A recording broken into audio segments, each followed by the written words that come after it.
Chris, did you know that December belongs to Cthulhu? What? That's right. If you go over to Tor.com, you will see that they have devoted the entire month to everyone's favorite cosmic tentacled thing that should not be. Oh, yeah, I knew that. Okay. Yeah. No, I've been over to Tor.com. Yeah. They got awesome stuff. They have stuff from editors, scholars, and fans like us. Yeah, they're just contributing stories and articles and analyses and comics and artwork. Yeah, a lot of cool artwork over there. I definitely remember. They have a whole thread that's just a bunch of different art that they keep adding stuff to, and it's all awesome.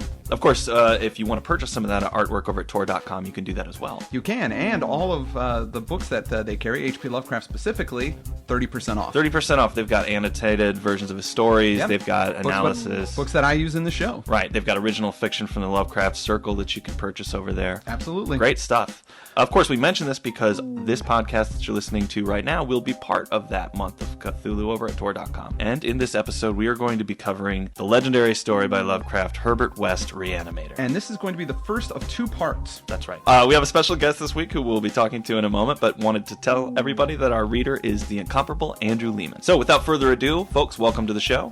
I am Chris Lackey. I'm Chad Fifer. And this is the HP Lovecraft Literary Podcast. Brought to you by Tor.com. HPPodcraft.com. We're rolling? Okay.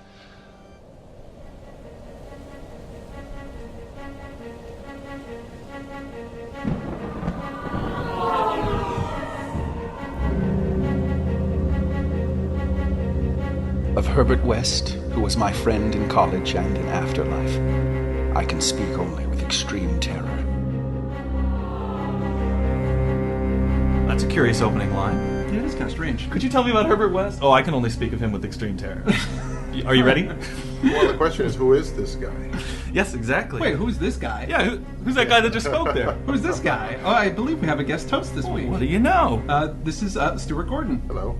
Welcome, Stuart. Most of you will know him as director of the film version of the story we're covering today. Yes. Herbert West, Reanimator. But, this guy, I guess, is, Herbert West's assistant. Yes, the protagonist. Who remains nameless right throughout the entire... Never give a name.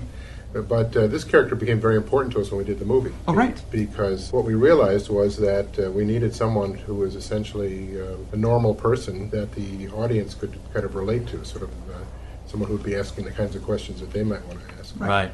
And we called him Dan Kane, mm-hmm. and he was played by Bruce Abbott in the film. And I've always felt that his role was the most difficult one of all. Sure. Because even though Jeffrey Combs got all the attention right. playing Herbert West, it was really Bruce Abbott who is the character that the audience identifies with and the one that goes through all the changes in the story. Yeah, it's really his story. I mean, Herbert West is a big force in that story, but it's about this guy and it's kind of his temptation into darkness. Right, exactly, yeah. and his reactions to it all. And he leads us through it. Yeah, on the car on the way over here, we're recording at Stuart's office in Burbank. We're talking about this guy knew that Herbert was murdering people essentially, and he still went off to war with him. He's that easily cowed into submission. He's a very similar character to Randolph Carter in the Statement of Randolph Carter. He's an assistant to Harley Warren in that story. Right, and he kind of does whatever Warren wants him to do. Well, on that terror that he must speak of Herbert West with, he says, "This terror is not due altogether to the sinister manner of his recent disappearance, but was engendered by the whole nature of his life work, and first gained its acute form more than 17 years ago when we were in the 3rd year of our course at the Miskatonic University Medical School in Arkham. While he was with me, the wonder and diabolism of his experiments fascinated me utterly, and I was his closest companion. Now that he is gone and the spell is broken, the actual fear is greater. Memories and possibilities are ever more hideous than realities. The first horrible incident of our acquaintance was the greatest shock I ever experienced, and it is only with reluctance that I repeat it." And this incident that he's speaking of makes up the first chapter of the story. From the Dark. Yes. And this was written as a serial for a magazine called Homebrew. Homebrew, which is a comedy magazine, I believe, which is kind of strange. Well, Lovecraft thought of this as a comedic piece, actually. Yeah. And he was very dismissive of it because he was actually paid to write it. Right. I think it was $5 an edition. It might have been his first... Oh, shoot. His first paid I think it was his first paid gig. It was his first paid gig, yeah. And he was one of these guys who believed that what you wrote for yourself that was true art. Right. But if you were actually paid to write something, then it was right. You were being a whore essentially. Although from some of his letters, he talks about what a whore he is, and you could tell he kind of likes it. You know what I mean? Well, he's kind of bragging that he's got to pay a job as he's complaining about what hack work it is. Yeah, he's like, this is terrible hack work, which I get paid $5 a page for. But this story was out of print for a long, long time because Lovecraft and Lovecraft's group kind of looked down on it. They thought it was sort of trash. August Derleth and those guys, who was the one who was responsible for publishing Lovecraft's work after Lovecraft died. Yeah. And so Herbert West Reanimator was left out. And when I first heard about the story, it was I had read a lot of Lovecraft and I never had read this story. I never had encountered it. And we were talking about the fact that everyone was making vampire movies very much like today. Oh, yeah, sure. And I was getting kind of tired of them, and I said, I wish someone would make a Frankenstein movie. And they said, well, someone should make a movie out of Herbert West Reanimator by Lovecraft, and I had never heard of it. So I was intrigued, and I started looking around and couldn't find it anywhere. And I finally went to I was living in Chicago, so I went to the Chicago Public Library, and it turned out they had a copy of it in their special collections. Oh, nice! Yeah. But I had to do some research. What I did was I had to fill out a card and request it, right? Mm-hmm. And then they had to go back into their sort of tombs and dig it out.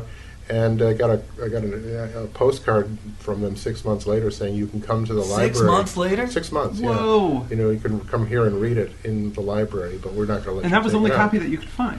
Yeah, and then what they gave me was I don't know if it was I don't think it was actually a copy of Homebrew, but it was a pulp printing, and the pages were so old and that they were literally crumbling in my hands as I was turning the pages. That's so cool. So I asked the librarian if it would be all right to Xerox it, and she let me.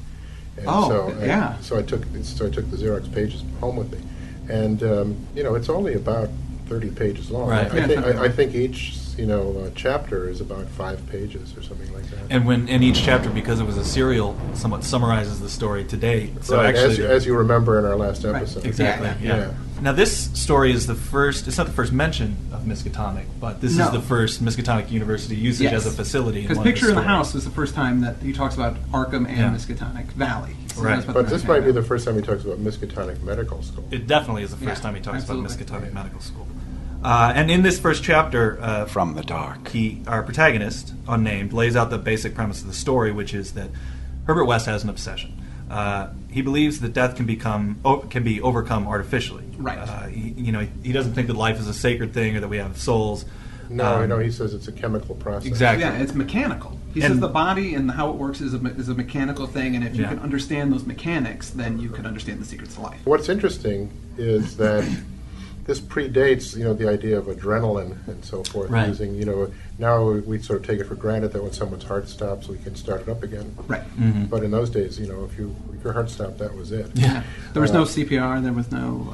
There were no little shocks, like defibrillation paddles or anything. Right. So this really is, what he's onto is absolutely true to some degree. It certainly is. Yeah. Although what he's talking about, I think, in the story is the idea of reactivating the brain. Yes, which unfortunately isn't possible at current technology. Thus far. Although I just was sent an article that's about a guy who was doing something almost the same thing, really, which is they've been able to bring people back who have been dead for hours now. It involves hooking their bodies up to a heart-lung machine and keeping the body going. Oh, right, I see. And then fixing it, right. and then bringing the person, zapping them and bringing starting their heart up again, and then taking them off the machine. Artificial respiration and a heart pump of some kind that keeps the blood flowing and keeping oxygen in the blood. They've also found that if someone freezes to death, if they fall into like an icy lake or something, that the time can be extended sometimes to as long as an hour. Right, yeah. And the most famous doctor in the country right now, Sanjay Gupta, no kidding, is a reanimator as well, because he just wrote a book that he's been hawking called Cheating Death.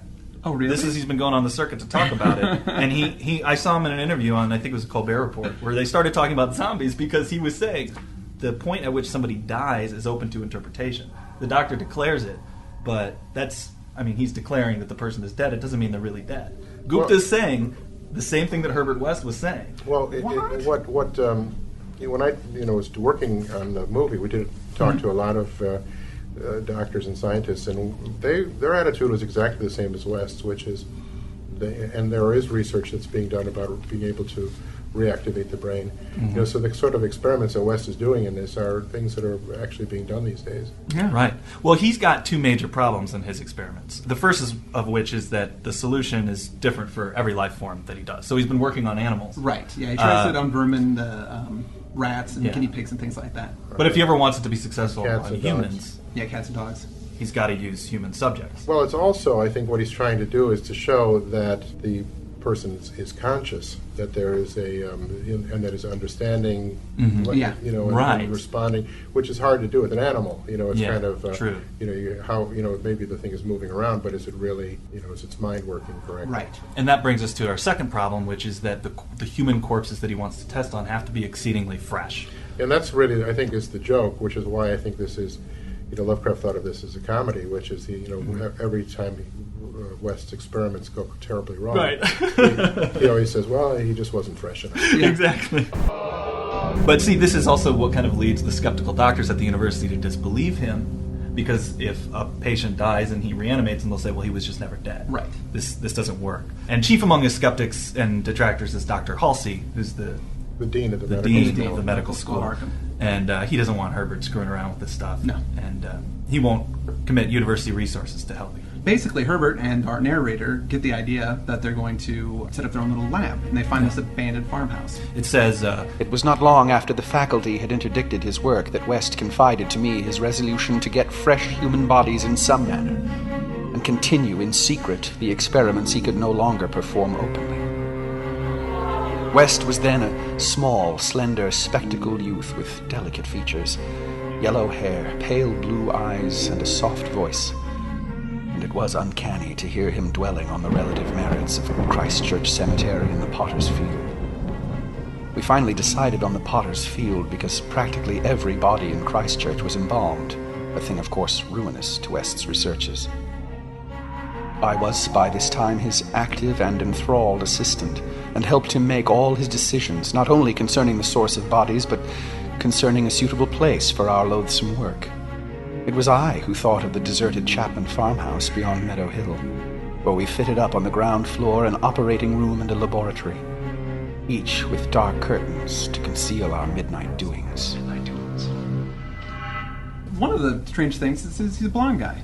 Because in my head, I always think of Jeffrey Combs. And when I read that story the first time... Well, it was funny because when Jeffrey came in to audition, in my mind, I was seeing a blonde, from Lovecraft's story. As a matter of fact, he keeps referring to him as that damn towhead, I think it's. Is a phrase that's used a lot in the stories. But Jeffrey had the personality of Herbert West. He was so clearly on the right wavelength, so the hair color became not so important. It doesn't really matter. Right. Of course. But I always sort of got into the idea that Herbert West is almost like an Aryan, he's like a Hitler Youth or something. There's this kind of single-minded, fascistic approach that he takes to everything. Well, they're out in the middle of nowhere with this place. He calls it their sinister haunt of science. And they're waiting around for the perfect body following the death notices, and they get lucky when they hear of this workman who drowned the morning before. And he was too poor for a funeral, so he didn't get embalmed. They just put him right in the ground. Yeah. So they find the grave, they dig him up, and they bring him back to the house and inject them. Yeah. And here, inject him. And this is where the protagonist actually, at this point, says, all right, so Herbert thinks the human life is all mechanical. I still might think there's a soul or something. Right. So he's curious that when this guy gets reanimated, he wants to ask him, where have you been? Yeah, for the whole day, what's happened? Mm-hmm. But this time the solution doesn't do anything. He lays there for 45 minutes, and there's no... Yeah. And they go, well, let's remix it. Let's try and come up with something else. And while they're in the other room doing that, they hear a scream. When from the pitch-black room we had left, there burst the most appalling and demoniac succession of cries that either of us had ever heard. Not more unutterable could have been the chaos of a hellish sound if the pit itself had opened to release the agony of the damned. For in one inconceivable cacophony was centered all the supernal terror and unnatural despair of animate nature. Human it could not have been. It is not in man to make such sounds. and without a thought of our late employment or its possible discovery, both West and I leapt to the nearest window like stricken animals, overturning tubes, lamp, and retorts, and vaulting madly into the starred abyss of the rural night. They just run away. They just run. They don't even check it out. And this thing is still out there. Yes. You know, that's the thing. Well, the barn catches fire. Right. Yeah. When this guy's in there, this reanimated corpse is, flailing about. Yeah, they knock over the lamp on their way out. Oh, they knock it over. Yeah, they're the culprits. Okay. And then they go spend the night at West's room on campus, like scared, Right. hugging each other. I don't know what they're doing. And then they read the paper. The house burned down. That house burned, or the farmhouse burned down Right. that they were doing their experiments in. And then also the grave had claw marks on it, like somebody was trying to dig into the grave, get back into the grave. Yeah. And for 17 years after that, West would look frequently over his shoulder and complain of fancied footsteps behind him. Now he has disappeared. Yeah. Never found the guy. Yeah, that's a great thing in the story, that West is constantly looking over his shoulder. And he does it more and more often as he reanimates more and more people. Right. Yeah. It's a really good idea. It is, and Lovecraft's very careful not to let you forget that. My first idea was to do this as a series of little movies, to do actually for television. That was, we were thinking that these are going to be, since it was written as a serial, that we were going to do half-hour episodes, and that each, so we wrote up this first story as an episode, and I think our original draft of it was set in period. We did it, sort of. Oh, wow. Which I think, if you sort of work backwards, he was talking about 17 years, and this story was written in 1922. Mm-hmm. Yeah. That would mean that this would be like 1905 or something like that. So, that was where our story was set, and we were going to kind of follow. Each episode would be kind of close to Lovecraft. It would be like a 6-part miniseries, and we tried to sell it. Strangely enough, we had just done a thing for PBS, an adaptation of one of our plays, and so I went to them with this, thinking that maybe this could be a PBS miniseries. Yeah, Ken Burns Reanimator, or like mystery theater, like that type of thing. And that was not going to happen. So someone said, well, maybe half hours are hard to sell. Maybe we should make it an hour. And so we combined the first story and the second story together, and that's kind of how we proceeded. And eventually, when we couldn't sell the hour, they said, well, maybe this should be a feature. Yeah. And I said, okay, we'll put the third story in. And this was Brian Usna, who is now involved, and he said, no, put all of them in, throw into everything. Yeah. The kitchen sink. When we get into the second chapter, yes, The plague demon. some time has passed. West having given up his research for a while. Of course, that can't last. Yeah. Well, he goes to Halsey again and said, like, look, my work is giving results. And Halsey's like, no, I'm not going to support this. You're out of your mind. So that summer, after the protagonists and Herbert have graduated, the plague comes to Arkham. Yeah. And even though they're not licensed yet as physicians, they get pressed into service, along with Dr. Halsey, who really distinguishes himself and even impresses Herbert with his determination to help. I mean, the townspeople, they love Dr. Halsey. Because of the confusion, West is even able at one point to smuggle off a recently deceased corpse into the college laboratory and inject it. The thing actually opened its eyes, but only stared at the ceiling with a look of soul-petrifying horror before collapsing into an inertness from which nothing could rouse it. West said it was not fresh enough. The hot summer air does not favor corpses. Exactly as he said. Yeah, it's not fresh enough. The two continue to treat the plague victims, and they are almost dead from exhaustion, and unfortunately, Dr. Halsey gets the plague. that's right, and he dies. And he dies. And all the students are, of course, pretty upset. They all hang out together after Halsey's service, but most of them drift away. Probably because they're creeped out by hanging out with West. And he convinces the protagonist, let's make a night of it. Yeah, come on, it'll be good fun. In fact, when we sneak the body back to his dorm, the landlady sees him and she says, "Oh boy, they must have had quite a night, the three of them." Yeah, because they carry him in between like it's like Weekend at Bernie's, something like that. About 3 a.m., the whole house was aroused by cries coming from West's room, where, when they broke down the door, they found the two of us unconscious on the blood-stained carpet, beaten, scratched, and mauled, and with the broken remnants of West's bottles and instruments around us. Only an open window told what had become of our assailant, and many wondered how he himself had fared after the terrific leap from the second story to the lawn which he must have made. Now, the thing that's interesting about this, and we kind of used it in our movie, is that everyone gives credit, I think, to 28 Days Later as having fast-moving zombies. Oh yeah, But this story has got... It's got fast zombies. It does. Yeah. These zombies are like breaking through walls, jumping out of windows. Yeah. These are... They're feral and animal-like. But it's also, I think, kind of like he's anticipating the idea of adrenaline, that they're sort of so charged up with whatever this chemical is that it's making them incredibly manic. Kind of like a super vigor. And super strength. And super strength. And, the thing about Lovecraft is that, Lovecraft never thought of it, he never believed in the supernatural. Yeah, no. And he always has a scientific basis for everything in his stories. Yeah.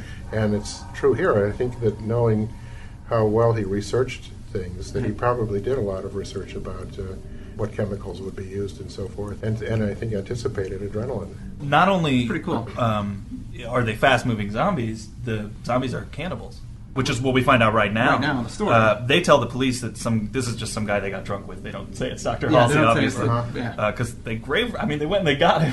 They stole his body, yes. And the police would probably look into this more, but they've got their hands full because a watchman at the Christchurch Cemetery has been clawed to death.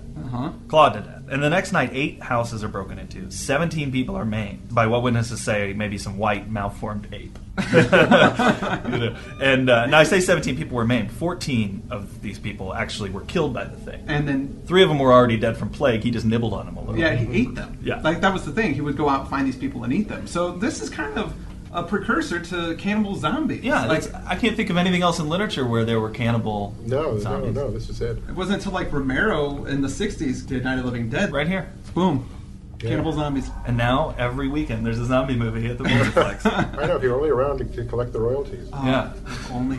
Only. Well, the next night, a posse gets together, and when somebody reports scratching at their window, they get the thing, they shoot it, though not fatally, and they send it to the hospital where they discover that it's Dr. Halsey. Yeah, it's Dr. Halsey. They dressed its wound and carted it to the asylum at Sefton, where it beat its head against the walls of a padded cell for 16 years, until the recent mishap, when it escaped under circumstances that few like to mention. What had most disgusted the searchers of Arkham was the thing they noticed when the monster's face was cleaned.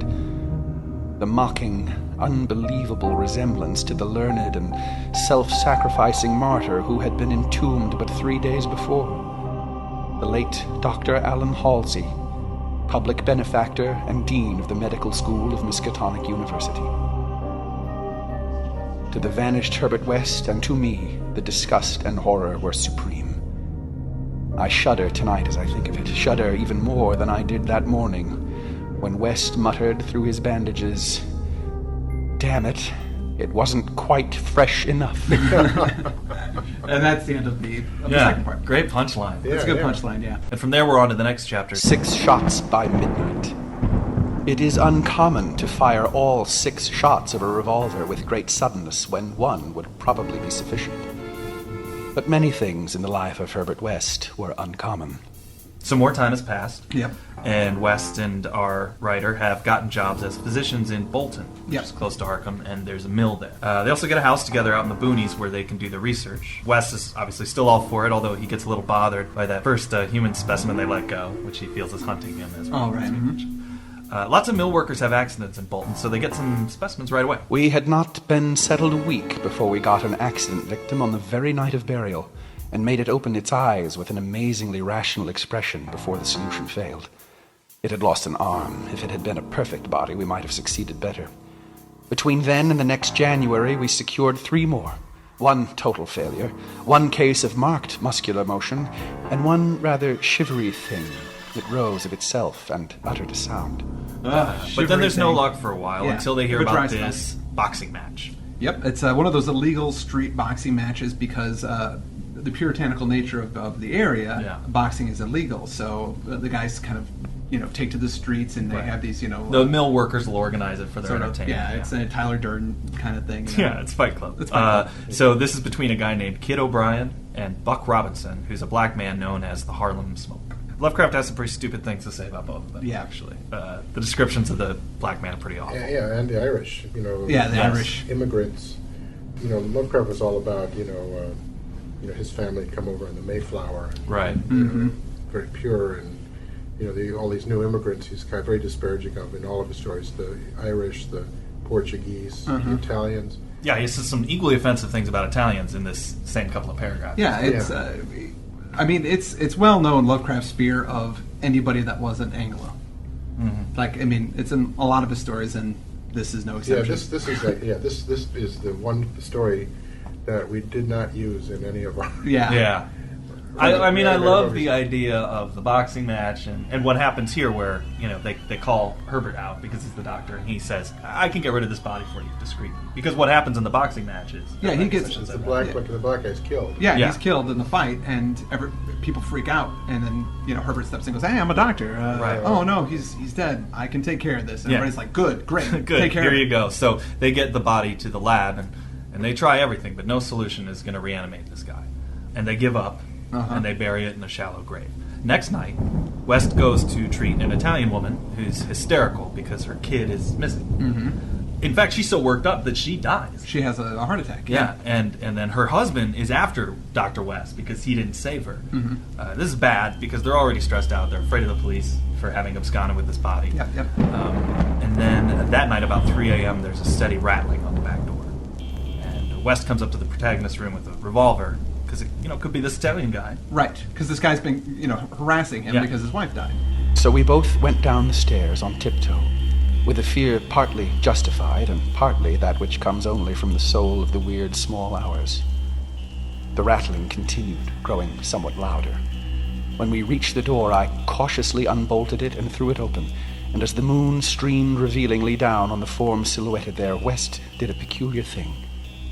Despite the obvious danger of attracting notice and bringing down on our heads the dreaded police investigation, a thing which, after all, was mercifully averted by the relative isolation of our cottage, my friend suddenly, excitedly, and unnecessarily emptied all 6 chambers of his revolver into the nocturnal visitor. For that visitor was neither Italian nor policeman. Looming hideously against the spectral moon was a gigantic, misshapen thing not to be imagined save in nightmares. A glassy-eyed, ink-black apparition nearly on all fours, covered with bits of mold, leaves, and vines, foul with caked blood, and having between its glistening teeth a snow-white, terrible cylindrical object terminating in a tiny hand. Yeah, so the boxer had a child's arm in his mouth. Yeah, and he's running around on all fours. Yeah, it's awful. It's pretty awful. It is kind of curious though that he does rap on the door. As if kind of bringing back some kind of treat. Well, it's like your cat does. Yeah, brings you a dead mouse. Yeah, I love you. Oh. The horror is kind of dispelled too when he says it was neither Italian nor policeman. It's just a strange way to say it. And that's the end. That's the end of that chapter, thankfully. And that concludes part 1 of our show on Herbert West Reanimator. Wow, what a journey. It has been a journey so far. But I wonder what happens next. Who knows? I think you'll have to tune in next week where we will complete our interview with Stuart Gordon and our coverage of the story. Yep. Once again, thank you to Andrew Lehman for providing his dulcet tones. Amazing. And folks, while you're waiting for the next show to come out, why don't you head on over to Tor.com and check out their excellent offerings. Absolutely. And keep your eye out for the little Christmas poems that we're going to be throwing out. There will be a Christmas poem every day. And now I understand they're a little short, but they are sweet. And that's all. I'm Chris Lackey. I'm Chad Fifer. And this has been the HP Lovecraft Literary Podcast. HPPodcraft.com. HPPodcraft.com.